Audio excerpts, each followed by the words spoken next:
আজ আমার মেয়ের হেয়ার কাট করব। চুলটা ওর কাটা ছিল বব হেয়ার কাট, দেখতে পাচ্ছ সামনে চুলটা বেশি বড়। তারপরে ও বলছে মা আমার সব বন্ধুদের ইউ কাট আমার পেছনে রাউন্ড কাট করা আছে, তাই তুমি আমারও রাউন্ড কাট করে দাও। আর আমার ইচ্ছা নেই কাটা, কারণ আমি চাইছিলাম চুলটা আর একটু বড় হোক, তাহলে সুন্দর করে কাটিংটা করব। কিন্তু ও না, ও সবার বন্ধুরা কেটেছে, তাই ওকে এখনই কাটতে হবে। আর বুঝতে পারছো পার্লার যদি থাকে, কোন ওর মায়ের যদি পার্লার থাকে, বুঝতে পারছো তাহলে মেয়ে তো জ্বালাবেই, কিছু করার নেই, এত জ্বালাচ্ছে ঠিক নয়। আমি বললাম ঠিক আছে, তো কেটে দিচ্ছি।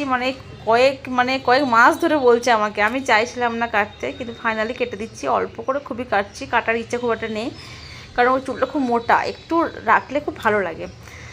দেখো আমি পেছনে একটা বক্সে চুল কেটে নিয়ে বক্স এরিয়া নিয়ে চুলটা কাটিং করেছি, সেটা আমার গাইডলাইন। সেই গাইডলাইন অনুযায়ী আমি এদিক ডান ও বাম দিকে সমানভাবে গাইডলাইন ধরে ধরে কিন্তু হেয়ার কাটটা করছি। যখন আমি কাঁধের কাছে আসছি, তখন দেখো মাথাটা সোজা রেখে এভাবে কাটিংটা করে নিচ্ছি।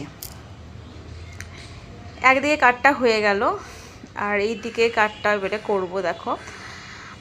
আর হ্যাঁ বলি, আমার মেয়ে দেখো কাটিং করার সময় গান চলতে হবে, আর ওয়েদারটা এত ঠান্ডা ছিল, যেহেতু রোজ বৃষ্টি পড়ছে, তা সত্ত্বেও ওকে এসি চালাতে হবে। মানে ওরা এটা দুটো ডিমান্ড ছিল, এসি চলবে, গান যতই ঠান্ডা হোক না কেন এসি চলবে আর গান চলবে, তাই দুটোই চলছে। আমি সাইলেন্স করে দিয়েছি, মানে ভিডিওর এটা, তার কারণ প্রচুর আওয়াজ হচ্ছিল বলে, তাই ওর কথা মতো সব কিছু হচ্ছে। আর হেয়ার কাটিংটা এই একদম লাস্টের দিকে দেখো কেটে দিচ্ছি। এইভাবে হেয়ার কাটিং করলে হেয়ার কাটিংটা খুব সুন্দরভাবে আসে একদম।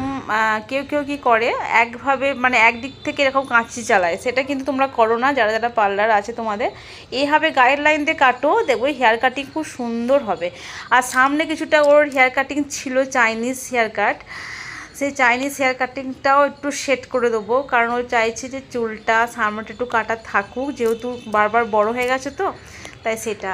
সামনে হেয়ার কাটিংটা করার সময় একটু নতুন টেকনিক আমি ইউজ করব, কারণ বলছি আমি একটা ফেসবুক ভিডিওতে দেখেছিলাম এইভাবে চাইনিজ কাটটা দেখো এইভাবে জাস্ট দেখো দু আঙুল ধরে একটু বড় করেই কাটছি।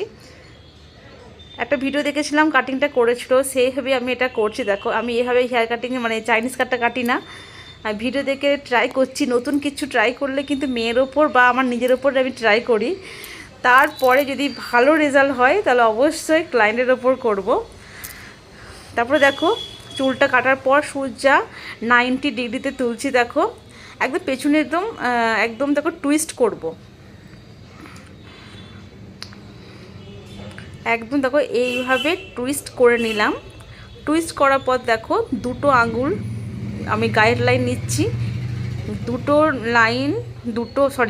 আঙুল ধরে আমি গাইডলাইন ধরে চুলটা সমানভাবে কেটে, খুব ভয়ে ভয়ে কাটছি, কাটিংটা কেমন হবে, সামনেটা গেলে ছোটো হয়ে যাবে, এই টেনশনে ছিলাম প্রচুর। কিন্তু দেখলাম না, খুব সুন্দরভাবে কাটিংটা এসেছে, আমার মেয়েরও খুব খুশি হয়েছে।